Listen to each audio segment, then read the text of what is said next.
In the Yarkon Park in Tel Aviv, we spoke with Elon, who served in the army for several years. And what did you think on your first day? Were you nervous? Were you scared? Wow, even more nervous than now. Like it was like you're going to your city's central station, like you were called. So many other recruiters are there with you. Most of them aren't familiar. All of your family and friends are there saying goodbye for the next at least three years, when they will see you, but not that much. And you basically look like a cucumber, with wearing the green olive color uniform. And yeah, you know you're gonna experience something really hard, and you don't know exactly what it's going to be. That's why you're nervous, and I guess it was a really stressful day. And what was the atmosphere like? Was everybody nervous? Were you helping each other out? Or was it like first day of school and everybody was like, fuck, what's going on? Most of the people that didn't know what's going on around them, didn't know how to help other people, because they're trying to struggle and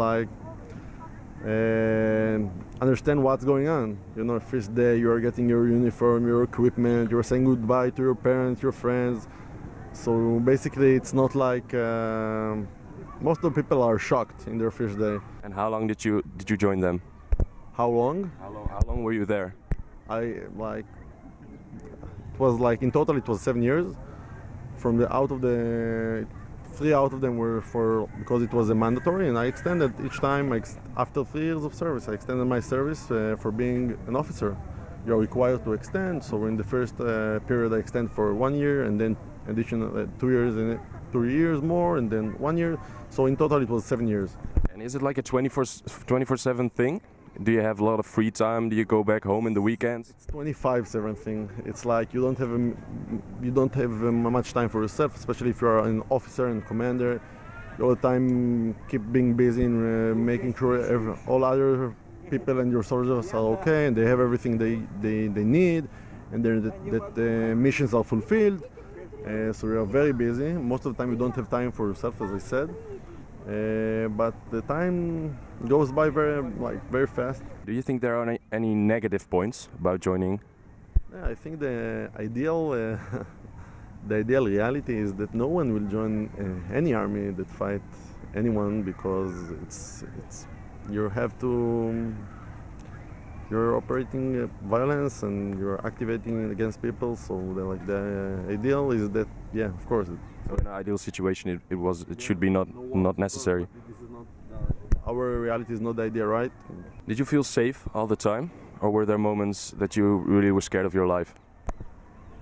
There was a moment that I was scared for my life, but most of the time I relied on and I trust my friend to be with me and for me in those moments. In the same way I was there for them.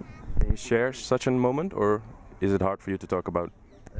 It's never easy to talk about, yeah, but there was some occasions we were under fire and we shoot the other side. But if I have to think on a specific event, that my soldiers was there for me and I was there for them. It was one event in 2010 on the border between. I wasn't prepared to talk about it, but on the fence between Israel to Lebanon, when we just secured some operation to go and cut trees that was lying over the fence, the border fence, and create false indications. So we had to cut the tree, and once we went down to the fence to cut the tree, a sniper shoot one of my commanders. He was a reserve officer. I was on duty, but he was a reserve officer. The battalion commander. He got shot in his he got shot by a Lebanese sniper, and we had to fire back. They shot anti-tanks missiles against us, but my crew, my team, functioned so well. I trained him, and I was trained myself a long time before it. So everything went as it should. Be as we trained to act. So I think we functioned well. We fired back our enemy, and yeah, this was the time I felt like I know my life is in danger, but I felt safe because I trust my soldiers to do their jobs in the best way, and that's what happened. Eventually, I'm here. So after all, when you look back, you're very proud that you joined the army. Yeah, I am very proud that I joined the army. First of all, it's not something to be proud about, not in the negative way, because it's your duty. So, when you are fulfilling your duty, it's just thing you have to do. It's not something you choose to do or volunteer to do. This is your duty. It's your duty by law. But I'm proud that I extended my service, and that I served 7 years, not 3. I got so many good things from the army. I sacrificed like a couple of years of my life, but it's the best school for life for me. Thank you very much.